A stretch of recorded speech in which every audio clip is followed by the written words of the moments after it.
solutions, one solution, or infinite solutions?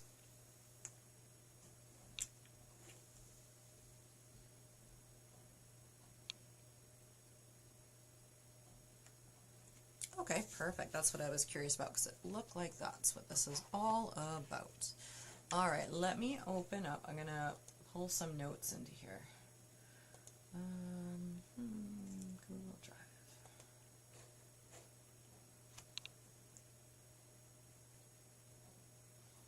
I want to go into math. Open says me.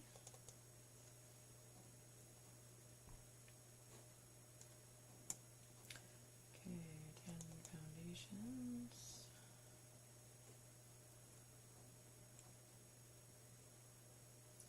And I want that one. Okay.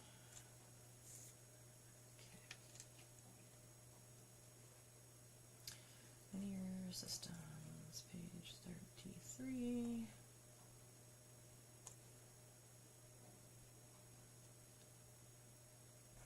20, 21, 22, almost there. 7, 28, 9, 33. Okay, so that's the section I want. Now I just want a piece of notes, which is somewhere. Here it is. There it is. Okay. So I'm going to bring this over, and then we'll screenshot it, but I need the bigger screen. It won't let me screenshot it, otherwise I got to zoom out here.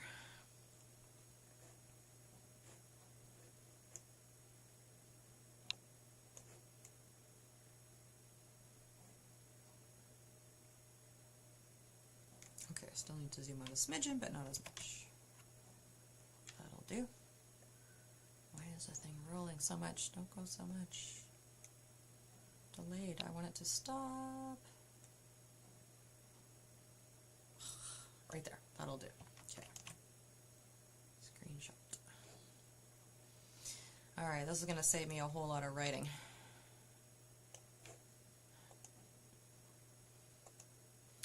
Plus, my writing isn't always the neatest. It's hard on a drawing tablet. Okay, now that we got that, let's move my keyboard over there, out of the way. Okay, so basically when we're looking at the number of solutions, when we put an equation into that slope-intercept form, that y equals mx plus b, what we want to look at is if the slope is the same, but we have different y-intercepts. So we can see that we have the same slope, but my y-intercept is different. If we were to visualize that on a graph, here's what it may look like as an example.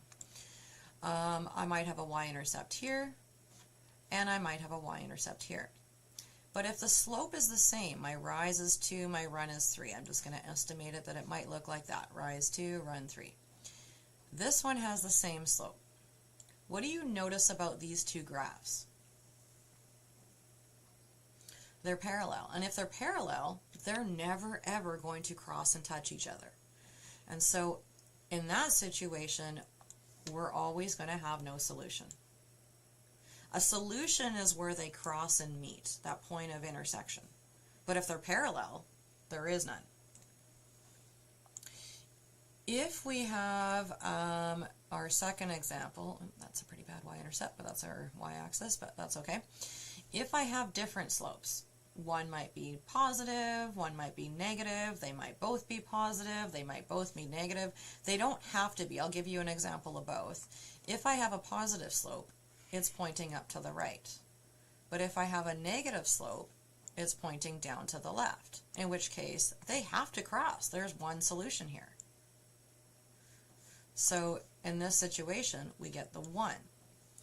If, however, it was like they're both positive slopes, but they're different slopes, even though they're both going up in the positive direction. Oh, that was pretty bad. Let me fix that a little smidgen.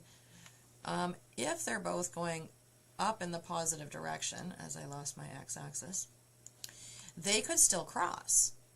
They might look like this and it might look like this, right? They're still going to have that one point of crossing. And same thing if they're both coming down. If they're different in any way, they're going to cross at some point. So different slopes, doesn't matter if they're both positive, both negative, one of each, different slopes, you're going to have one solution. At that point, it really doesn't matter what the intercept is. The third situation is, once again, if I have, well, this one's, if they're basically exactly the same. If you've got the same slope, the same y-intercept, right? I've got the same slope and they're both crossing at the same place. You've got the exact same line. And if I'm drawing two of the exact same lines, I'm going to have infinite solutions. Every single point on the graph is touching. Does that kind of make some sense? Okay, so that saved me a bunch of writing. Thank you. All right, let's go on to now look at these questions. It says, write a system of equations where there is exactly one solution, and we want that to be in the second quadrant. Graph your solution to show what the solution is. So you get to write any systems of equations you want. So give me an equation that's in the slope-intercept form and make it absolutely any numbers you want.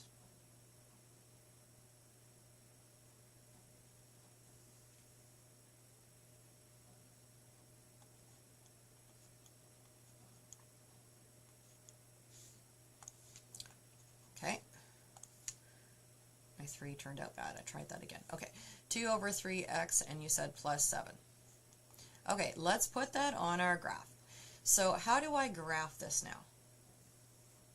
Where do we always start?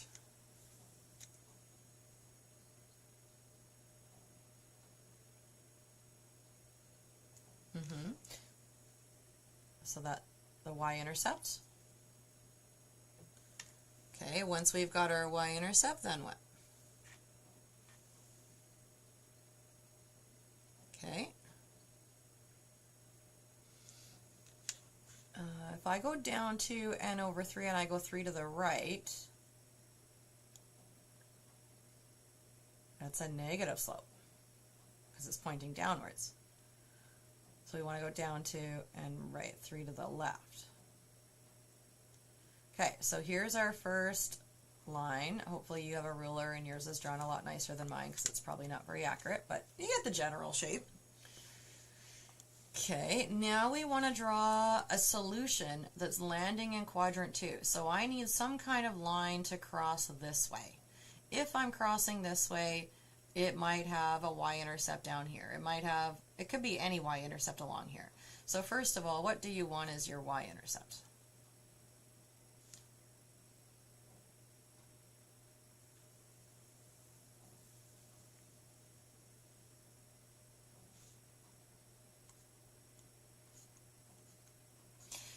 Yeah, we just want to cross the y-axis. Anywhere except 7. Otherwise, we won't be able to really graph it. It'll be above it. So, okay, now if I'm going to cross at minus 5, what can I have a positive slope? No, we're too far off. So we would want to have it at negative 4. So that we're pointing downwards. Okay, so if I'm starting at negative 5 on the y-axis, how do I create that slope of negative 4?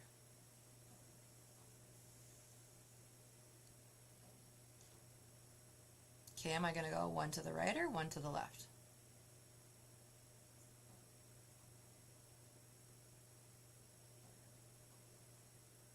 Ah, but if it's a negative slope, putting it to the right, which way is my arrow pointing? Has to go to the left, right.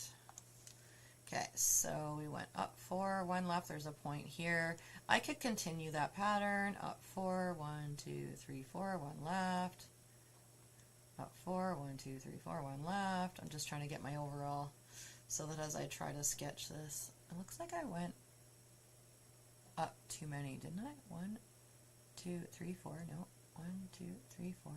1, 2, 3. Okay, just looked funny. Okay, so there's my overall shape. I'm going to use a ruler, imaginary. You have a real one. And it comes down this way. So there's our one solution in quadrant 2. Now it's hard to see unless you've actually drawn it accurately with a ruler. What is that point of intersection? And it might not even be a whole number. So we're going to do this two ways. I'm going to graph them on Desmos, but then we're going to do it algebraically so that we can get that exact number. Because you may or may not be allowed Desmos. Now, if we wanted to like really do this easy and not have to worry about Desmos, not have to worry about using algebra afterwards to make sure that we've got a solution in the second quadrant, we could have just picked a point. For example, you started at 7 and we created a slope of 2/3 on the first one. Where is that point exactly right now? We would have been at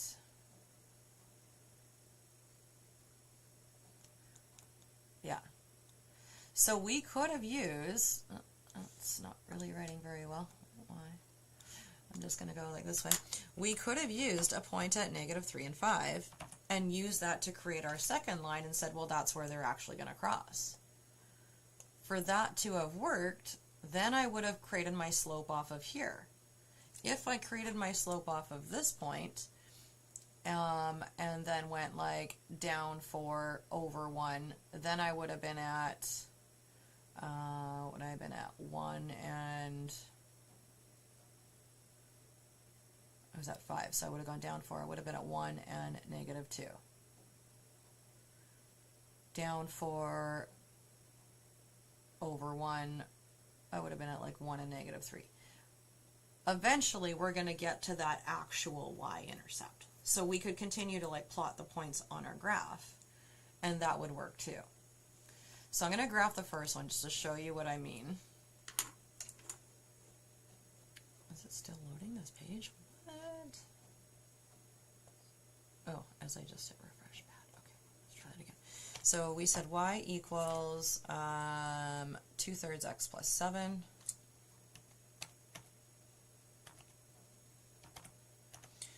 Okay, so there's our first graph. So here's what I was saying. We've got, and you said your slope was, wait, no, yeah, it was 2/3. Okay. So from here, we went down to over 3. There's a point here at, it's off slightly.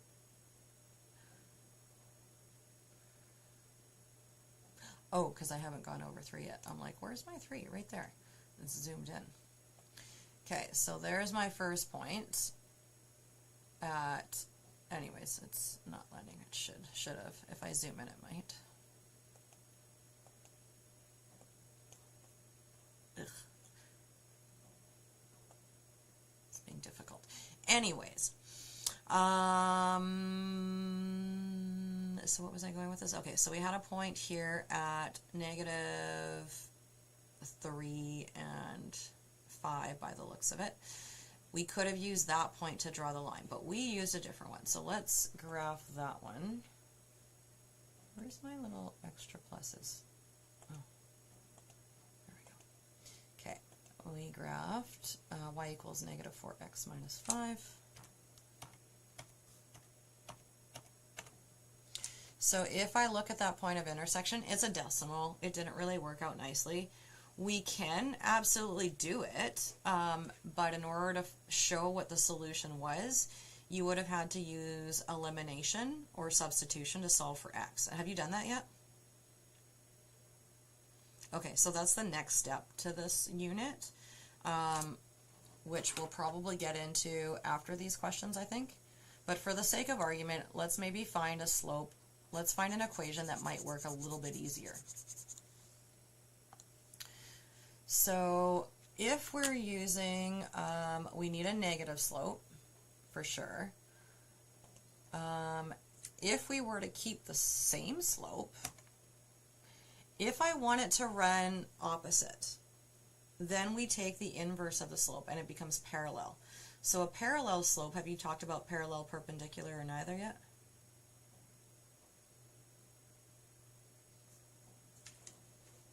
Okay, so so let's go back and talk about these slopes before I get, and this will make more sense. When we looked at no solutions, they were running parallel to each other. They had the same slope. If I was to run one, obviously if it has one solution, it didn't matter. They could both be positive, both be negative, one of each. If I had a slope that was one solution, it could also be perpendicular. And what perpendicular is, I'll show you, is when angles run at 90 degrees to each other. So if I've got a line that's, say, a positive slope going this way, I would get another slope that would be running at 90 degrees to it here, which is also, this would be a negative slope. So you have a positive slope, you have a negative slope, but it's perpendicular, making that 90 degrees.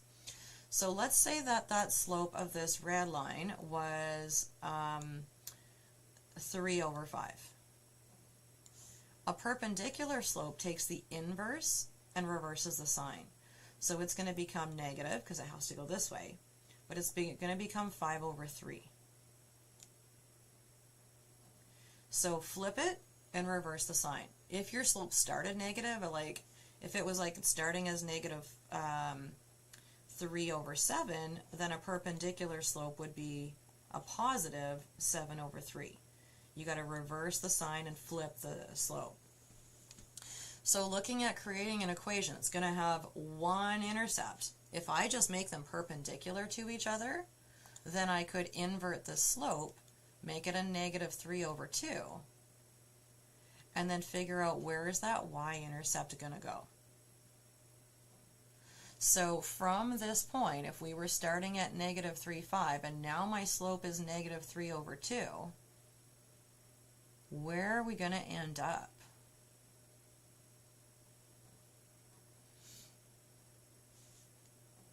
And just to keep track, it might even be easier just to write it as a table of values.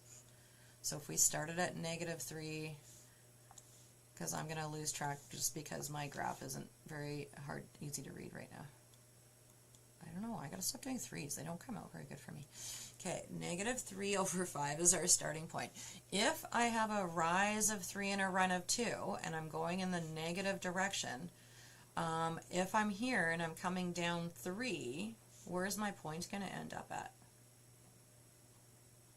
If I'm starting at 5 on the y and I'm coming down 3. Because that's our rise, right? And that's our run.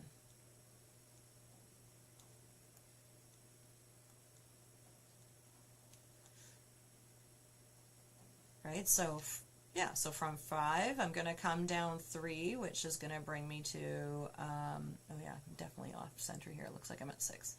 If I came down 3 from 5, I would be at 2. And then from the 2, if I ran 2, I have to go 2 to the right because I want that slope to be negative. So if I'm at negative 3 and I went 2 to the right, where am I going to be?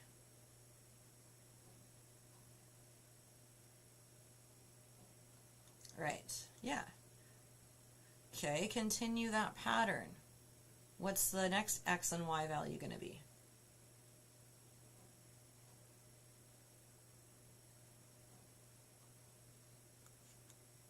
Right. So we passed the point where we need to know where is it crossing y when y is 0. So we didn't really get a nice 0 crossing. However, we could figure it out based on between negative 1 and 1, 0 sits right in between them. What is right in between a 2 and a negative 1? What's the halfway point between those two? Not 1.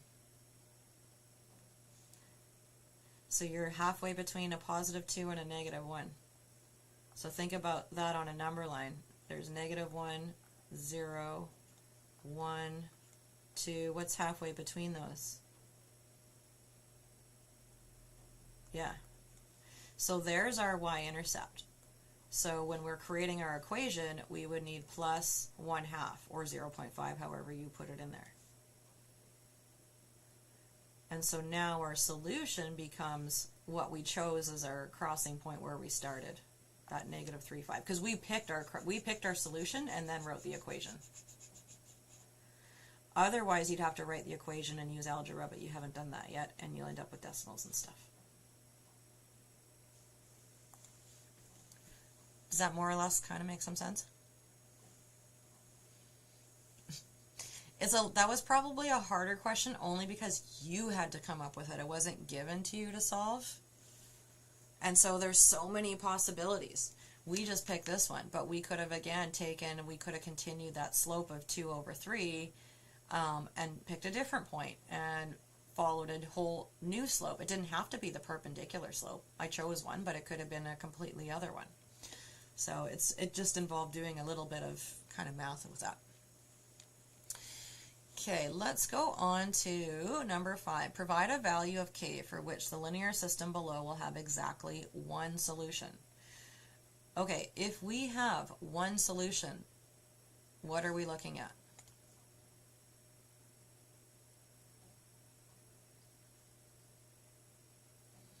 If we have one solution, well, then we can have different slopes, different y-intercepts. Everything just needs to be different.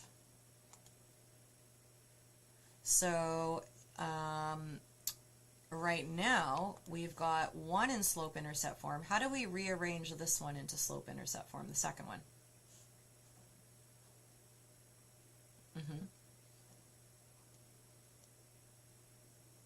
Okay, yep, so that moves the 3x to the right.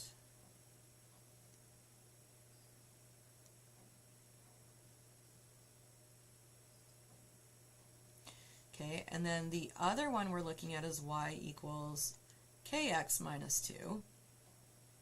And it says, what is one possible solution for k? We've got the same y-intercept. Can I have the same slope? No. So you can pick any slope you want as long as it's not 3. It can be positive, it can be negative, it can be a whole number, it can be a fraction, it can be anything you want, we just can't be the same. Sure.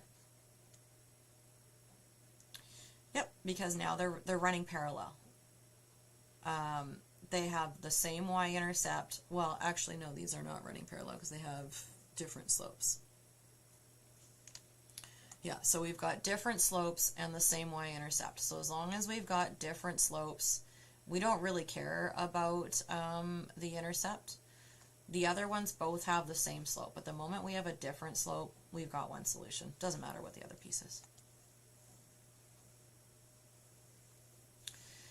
And in fact, I'll show you what that'll look like. So we have a 3x minus 2 and a 6x minus 2. Let's just refresh. I seems to have lost my indicators here.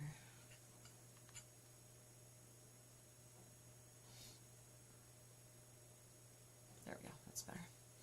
Y equals 3x minus 2. There's 1. And then the other one, y equals 6x minus 2. Okay, so we can see that they've got the same crossing. That doesn't matter. The slopes are completely different. Even though they're both positive, they can go in the same direction as long as they're different. They have to cross once. All we're saying here is that that is the solution. That is where they're crossing at the negative 2. Because if we put in x of 0, 0 minus 2 is still minus 2. Okay, if we have infinite solutions, what do we know about the equations?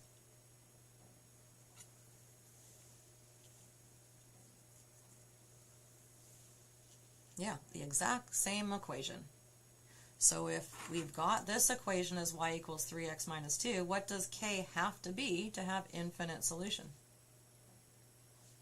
It has to be 3. It has to be identical to the other one. Okie dokie. Let's go on to the next page. Oh, you got a bunch of answers to this. What is this? 1 star, 2 star, 3 star. What are these stars? That had a star, 3 star. Oh, probably the answer to, there are many possibilities, check your solution in Desmos or with your teacher if you are sure. That was probably number 4 as a 3 star because there are so many different answers again that we could have chose for this as far as what is the slope, where are we crossing. Yeah, that one would have had a ton of different options. And then this says anything but k equals 3 will work. So, right, we could have put any number in here. It just couldn't be 3. Because if it was 3, we ended up with infinite solutions because they're identical. All right, let's take a look at the next one. Is it just the one in the box that we're looking at? Okay.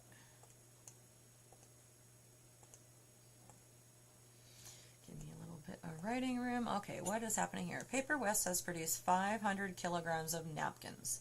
It continues to manufacture 350 kilograms of napkins per week. Northern Paper, okay, so we've got two different paper companies, Paper West and Northern Paper. I'm just going to abbreviate them, Paper West and Northern Paper, because we're going to want to write two different equations then. Paper West has produced 500, or 5,000, sorry. And continues to manufacture 350 per week. So I think that would be that it just equals 350 times x. No, because they've already produced that. I need a constant, so 5,000 is the constant. I'm like, where's my y going? Okay, so here's what I'm thinking. We need a y equals what they've produced is 350 per week plus the 5,000 they've already got. Northern Paper is making them at a rate of 100, and a rate is the same thing as a slope. So if you see rate, that means slope. 1,400 per month, so that's their rate or their slope. So 1,400x. And has already produced 28,000. So that's our constant. It's not changing. They've already made that. Assume 1 month has exactly 4 weeks. Write a linear equations to represent the manufacture of the napkins. Okay, so that's basically A then. B is explain how the number of solutions to the system relates to this situation. How many solutions would we have for this based on their slopes and y-intercepts?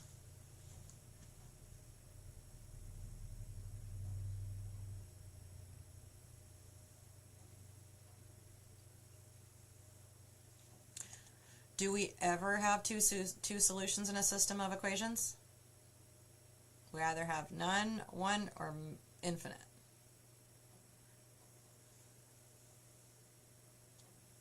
So what happens when we have different slopes, different y-intercepts? That's it. There's only going to be one solution.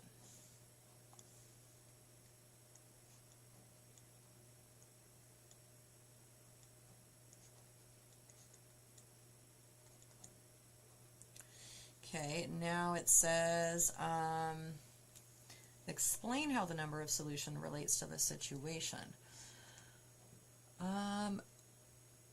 When I find the solution, in fact, let's graph it and see if I can get you to understand the meaning behind what this question is asking. Okay, so it's 350x plus 5,000. What was our other one?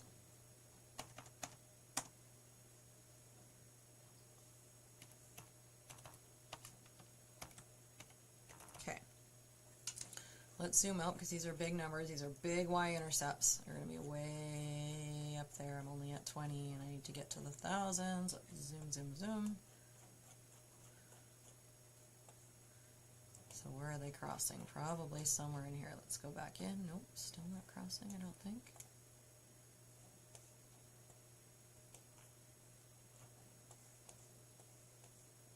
Oh, looks like they're coming in to cross somewhere over here.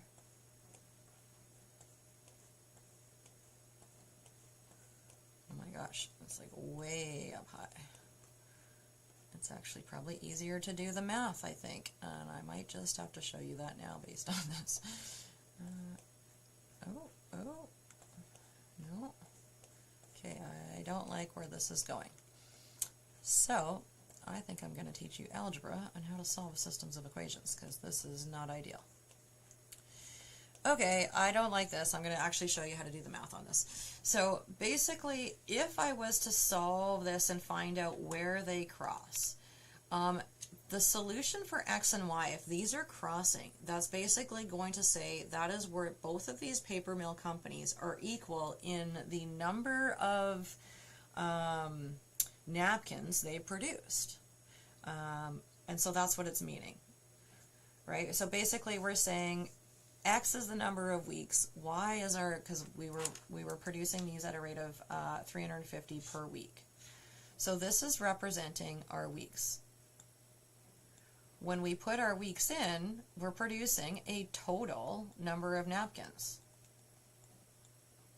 So the solution to where these are crossing is basically going to tell us how many weeks was it where they produced the same number of napkins.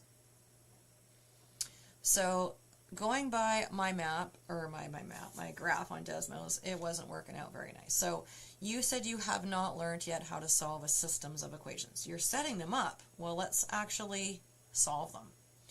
So what I want to do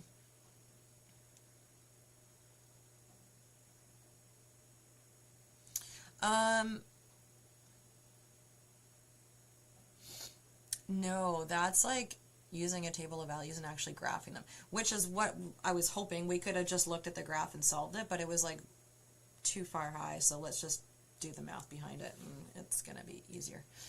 So basically, I'm going to rewrite both of these equations down here because I'm going to need some room to actually do the math. When we're solving, I'm going to show you elimination because, well, actually this one I'm going to show you substitution. Elimination, in my opinion, is easier than substitution. But the reason I'm going to show you substitution first is because I have two equations that both equal y. So it's fair to say that y equals y, right? A y is equal to a y. If a y is equal to a y, well then this has to equal this. So what I'm going to do is I'm going to set one equation equal to the other. So we're going to say that 350x plus 500, or 5,000, is equal to 1400x plus 2800, or 28,000. Why do I keep saying 100? All right, and now what we would do is solve for x, is collect your like terms, move things to one side to get x by itself. So how could I collect my like terms and solve for x here?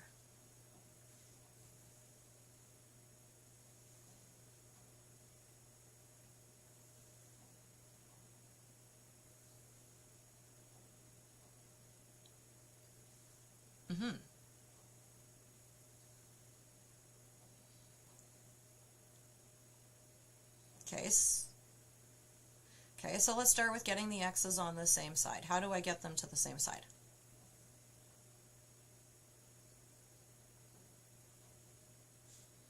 Absolutely. No, it doesn't, because even if you end up with a negative x value, you just end up dividing by a negative number that's in front of it after anyways. So it does not matter which side you go to. Okay, so we're canceling the x's on this side. So we've got 5,000 equals, what is 1,400 minus 350?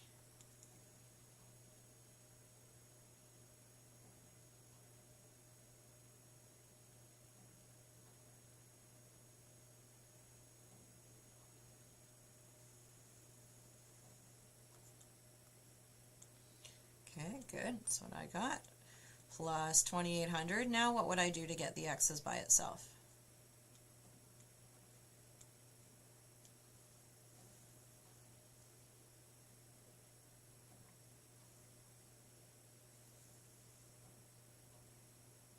Yep.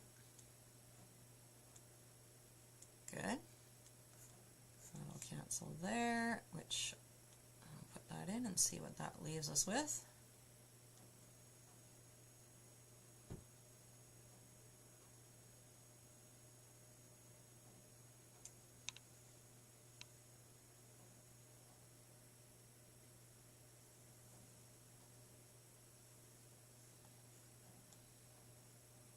You got it.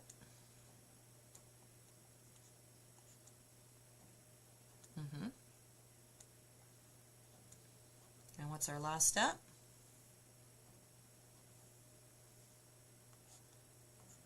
Mm-hmm. Oh, good.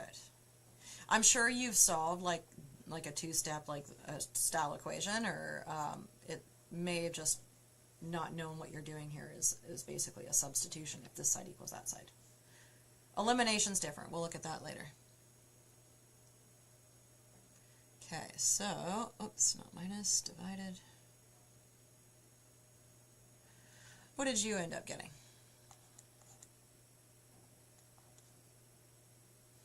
So if we round to the nearest whole number, we'll just say 2 then. Now, if x was 2, so if we're saying it takes 2 weeks, put 2 back into either one of these equations. It really doesn't matter. What is y going to equal?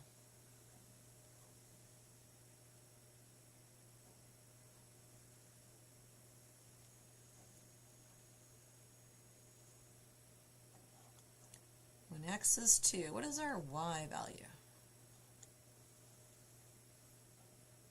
It's not going to be 0. If x is 2,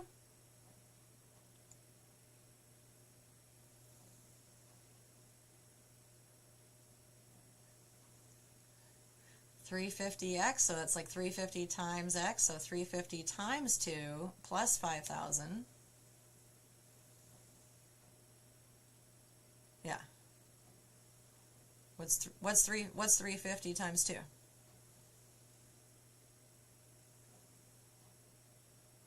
Plus 5,000 would give us, right. Now, technically, this should also give us the same. 1,400 times 2 is 2,800 plus another 2,800. That actually gives me 5,600. So it could have been the rounding that we did that's slightly off. Maybe I should have left it as 2.095. The idea is we should be getting with the exact same y value. So ideally, we would say roughly after 2 weeks they would have the same amount of napkins produced. So the reason I probably wasn't finding it, oh, I was close. I was in the 5,700s up in this area, so I might have gone a smidgen too high. It's probably down here just a bit. Didn't look like it was crossing there. Did I miss it? Maybe it was in between the 56, but no, that's further apart. So in any case, that's how normally we would solve for the solution. I think it's just the rounding issue a little bit. Yeah, because I'm getting very close here. In any case, so we've written the systems of the linear equations. Explain how the number of solutions relates to this situation. We know there's only one solution. We didn't actually have to solve it, but how does it relate is that there is only going to be 1 week where they've produced the same amount of napkins.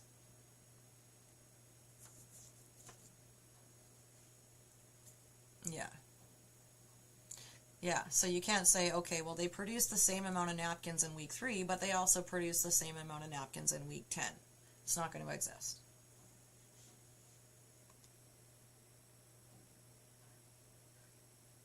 Alright, let's try these ones. Alright, so it looks like we just have to rearrange these into slope-intercept form so that we can compare the slopes and the y-intercepts to say how many solutions do we actually have. So this one's already written in slope-intercept form. How do I rearrange the other one?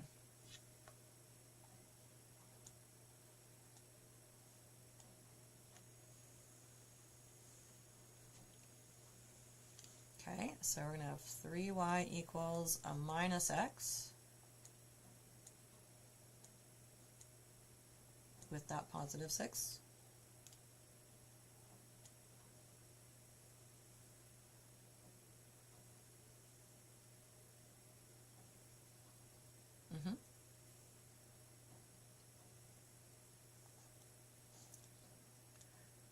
Okay, and so what is that?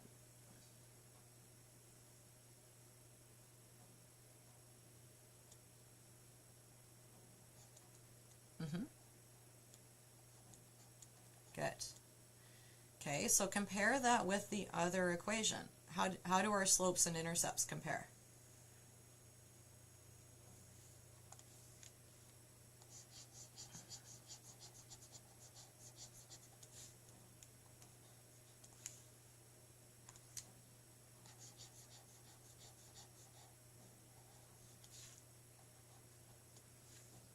Okay, so if we've got the same slopes, different y-intercepts, how many solutions is that?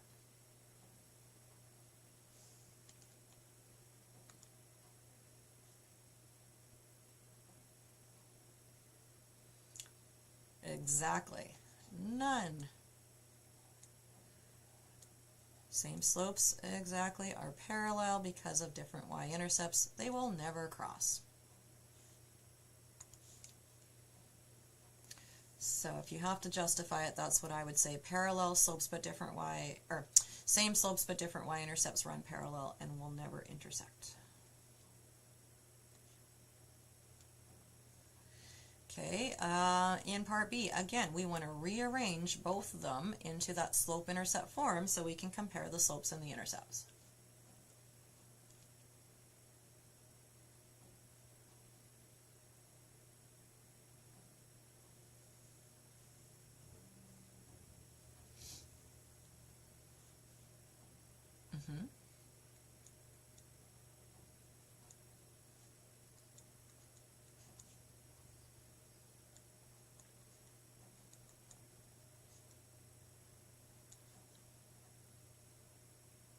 It does, yes.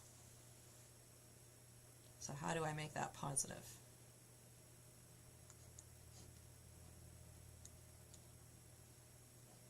Absolutely. Essentially, you've divided everything by -1, which reverse the symbols. Okay, there's our first equation to look at. What's our next one going to be?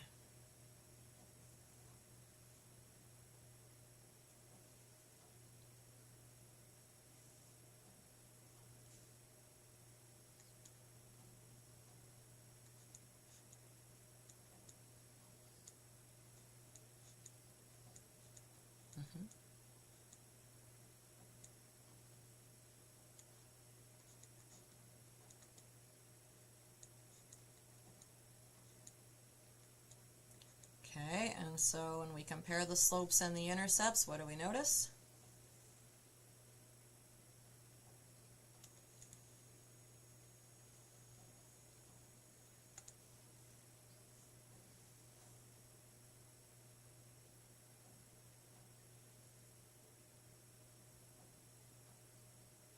That is one solution. You got it. Uno. It's a funny looking one, but anyways, we'll go with it. Alright, and the last one there, let's rearrange them.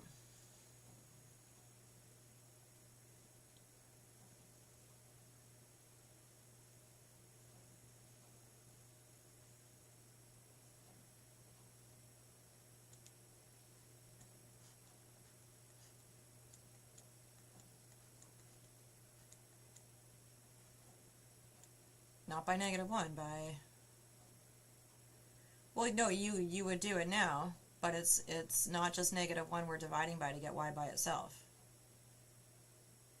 How do we... -4, yeah. So what is a -x divided by a -4? What does that slope turn into? Not 4x, you're dividing. 1 over. Right, if I am dividing by -4, I'll just write it in here. Dividing by -4 makes that cancel. But if this is dividing by -4, it's turning it into a fraction of a negative, and a negative becomes a positive 1 over 4x.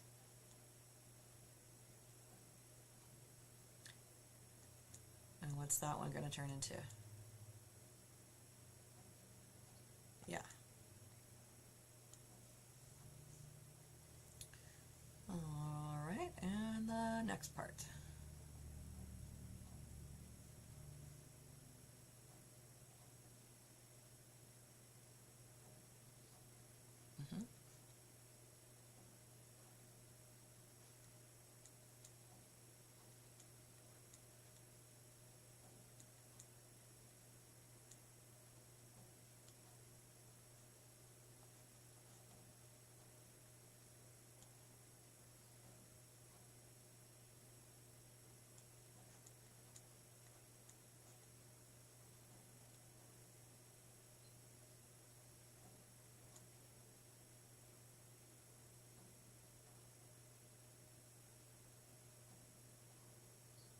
20 divided by 4?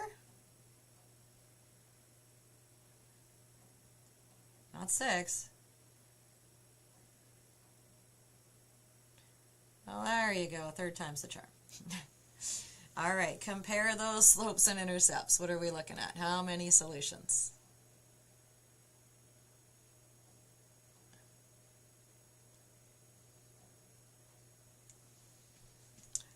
No, because remember what happens, they're going in different directions. So the moment I've got a positive slope and a negative slope, automatically, it does not matter what your y-intercept is. It could be different y-intercepts.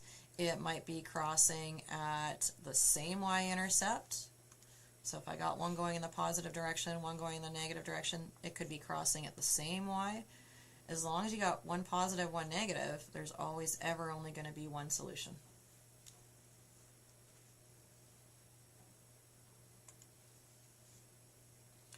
So both of these were 1. I thought one of these might have given us infinite because we had 1, none, and I was thinking 1 would have been identical, but it didn't appear to be.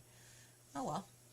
Okay, one of the equations in the linear system is 2x minus y plus 5 equals 0. What might be the other equation if it has no solution? Okay, first of all, let's rewrite this into slope-intercept form. What would that look like?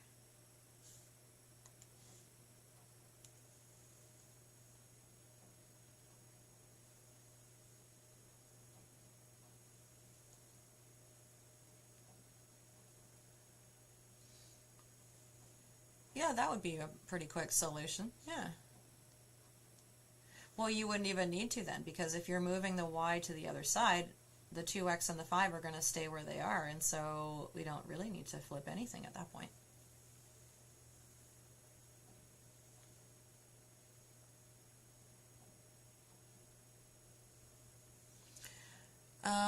Okay.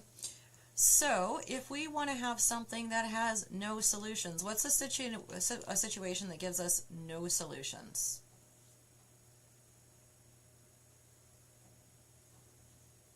They need to run parallel. So if we're running parallel, what do we know about their slopes? Same slope. So give me an equation.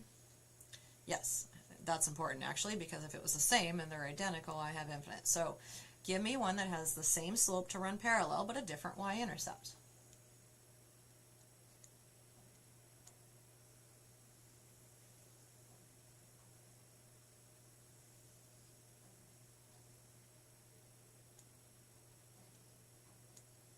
Sure.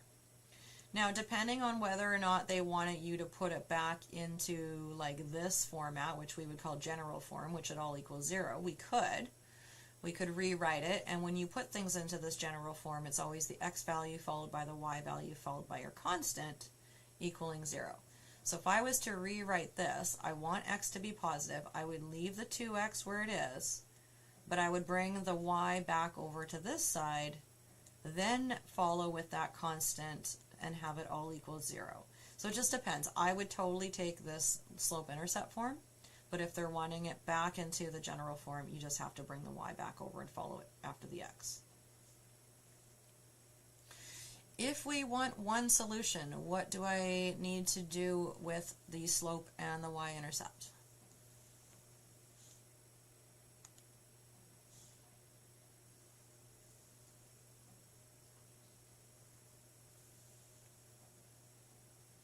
Okay, so give me any other slope but 2.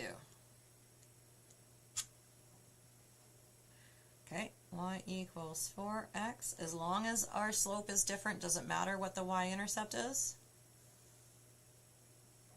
No, it could be the same, it could be different. Give me any number.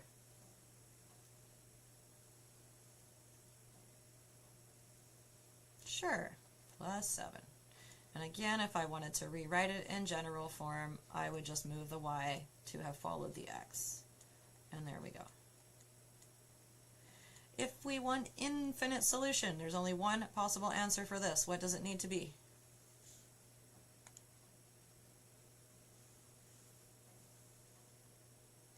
So in other words, identical equation. Whether I'm writing it as 2x plus 5 or if I'm writing it as the original general form that was given, does not matter. So does that kind of clear it up on when you have no solutions, one solution, infinite solution? Good. Did you have other questions, or do you want me just to pull some stuff up to finish off the last 8 minutes or so? Okay. Well, let's see what I can give you. Oh, actually, you know what I might give you is a little bit of IXL practice. Have I ever assigned any IXL practice for you? I did, so you have the login information? Okay. Perfect, then I don't need to add that.